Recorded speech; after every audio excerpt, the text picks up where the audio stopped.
In this section, we're going to start our work with percent. Now, percent means per hundred.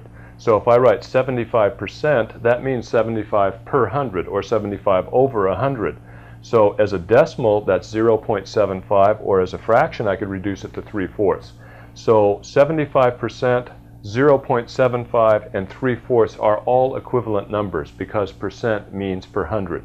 So what we want to do in this first section is just get used to converting back and forth between percents and decimals and percents and fractions.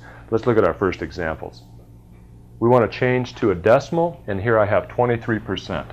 So I'm going to write this as 23 per 100, meaning 23 over 100. Now, since I want to write this as a decimal, I'll convert this to 0.23. My next problem, I have 9%. So I'm going to write that as 9 per 100, or 9 over 100. Then as a decimal, that's 0.09.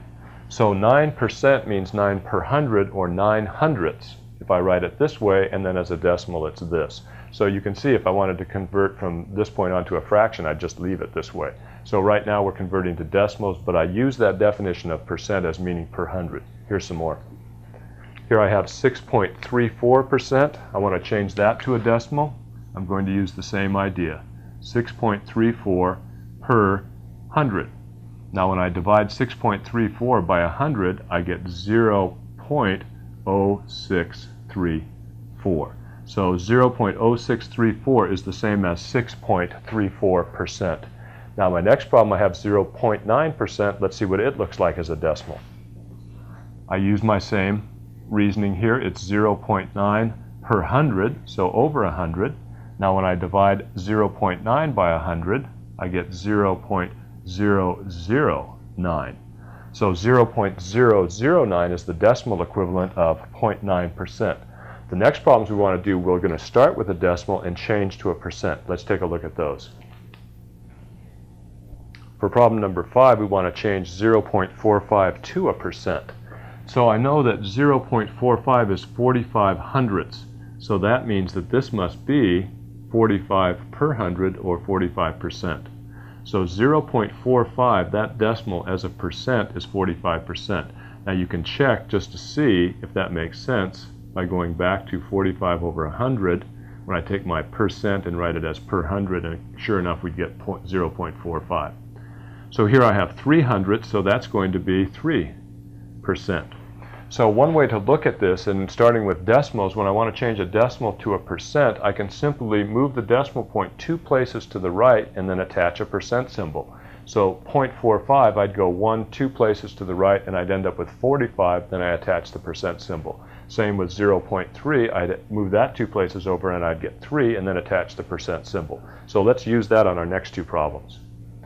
I have 0.6, I want to change to a percent, so I'll move 2 places over, get 60, and attach the percent symbol. So 0.6 as a decimal is the same as 60%. Now 1.23, I'm going to move 2 places, the decimal point 2 places to the right, I get 123, and then I attach my percent symbol. So 1.23 is the same as 123%. So let's go to the wide camera here for a second. Okay, so 1.23 is the same as 123%. So when I have a number that's bigger than 1, I get a percent that's bigger than 100%. So 0.6, 60%. 1.23, 123%. The next thing we want to do is change some percents into fractions. Let's take a look at those. For problem number 9, we have 60%, and we want to change that to a fraction. So I'm going to write this using my definition as 60 over 100. Then I'll divide the numerator and denominator by 10. I'll get 6 over 10. Reducing to lowest terms, divide numerator and denominator by 2, and I'll have 3/5. So 60% as a fraction turns out to be 3/5. Let's try 4%. That's 4 per 100, or 4 over 100. I'll divide the numerator and denominator by 4, and I'll get 1 over 25. So that is the fraction 1/25. Now how about 6 1/4%? Let's just keep doing what we were doing. 6 1/4 divided by 100.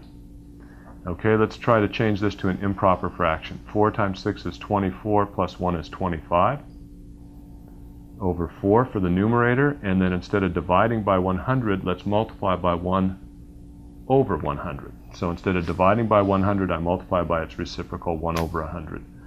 The 25s divide out, and I end up with 1 over 16. So this one, 1 over 16, that's the fraction equivalent of 6 1/4%. That's 1/16. 4% is the same as 1/25, and 60% is the same as 3/5. So you can see in each of these cases, when I change my percent to a fraction, what I do is just use my definition to write it with a denominator of 100, and then I do whatever I can mathematically to change it into just a simple fraction. Let's try one more example. Okay. 0.75%, I'm going to write this as 0.75 per 100, or over 100. Now, it's hard for me to work with decimals and fractions in the same thing, so I'm going to multiply the numerator and denominator of this by 100, so I can move this decimal point over. I end up with 75 divided by, let's see, 1 and 1, 2, 3, 4 zeros.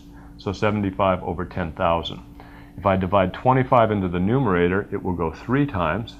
If I divide 25 into the denominator, it should go 400 times. So I end up with 3 over 400 for the fraction that's equivalent to 0.75%.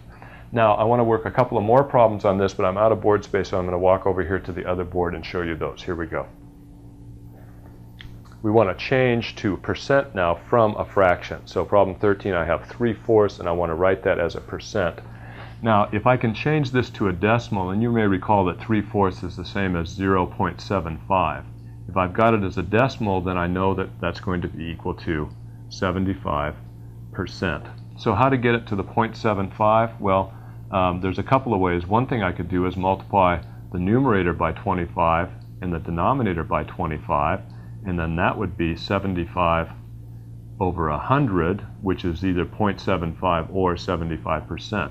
Another way to do it would be to take 4 and divide it into 3 to get that decimal. So I'll put some zeros in. 4 goes into 30. Let's see, 7 times. 7 times 4 is 28. Subtract, I get 20. 4 goes into 25 times, so 0.75. A couple of different ways to do a problem like this. I can multiply numerator and denominator by 25, change to this fraction over 100. That's 75%. Or I could divide the denominator into the numerator and actually get 0.75 and then just change that to 75%. We improvise a little bit. Let's try another one. 4 over 5. Now, how about if we try to write this as something over 100? Well, what would I multiply 5 by to get 100? The answer would be 20. So if I multiply the denominator by 20, I do the same thing to the numerator. 4 times 20 is 80, and so that I know to be 80%. Another way to do the same problem would be to divide 5 into 4. You'd get 0.80, which you change to a percent. You still get 80%. Here's another problem. 7 divided by 8. Let's try this one with division. So I'm going to divide 8 into 7.000. I'll give myself enough zeros to work. 8 goes into 7. Let's see, how about 8 times 8 is 64. I'll subtract and get 6. Bring down the 0. 8 times 7 is going to be 56. Subtract and get 4. 8 goes into 45 times. So 0.875 as a decimal, and that's going to give me 87.5 as a percent. So 87.5%. So here's the problem that's easiest to do if we actually do that division. I'll divide 8 into 7. The division yields 0.875. I change that decimal to a percent. I get 87.5%. Here's another problem. 3 1/4. Well, let's see. A couple of ways to do this. Let's try to change this to an improper fraction. That's one way. 4 times 3 is 12 and 1 is 13. So that's 13/4. So let's divide 4 into 13 and see what happens. So 4 into 13, and I'm going to put a couple of zeros in. 4 goes into 13, let's see, 3 times. So I get 12, subtract, and I get 10. 4 divides into there twice. 2 times 4 is 8. Subtract and get that, 4 divides into there 5 times, I get 3.25. So 4 1/4, 13/4, that's 3.25. I could have just changed that 1/4 into 0.25 also. Either way, I get 3.25. Changing that decimal to a percent, I get 325%, because I moved the decimal point 2 places to the right and attach a percent symbol. And that's right, because this number is larger than 1, so as a percent it's going to be larger than 100%. So there's a look at the conversions that are involved in going between percent and fractions and percent and decimals.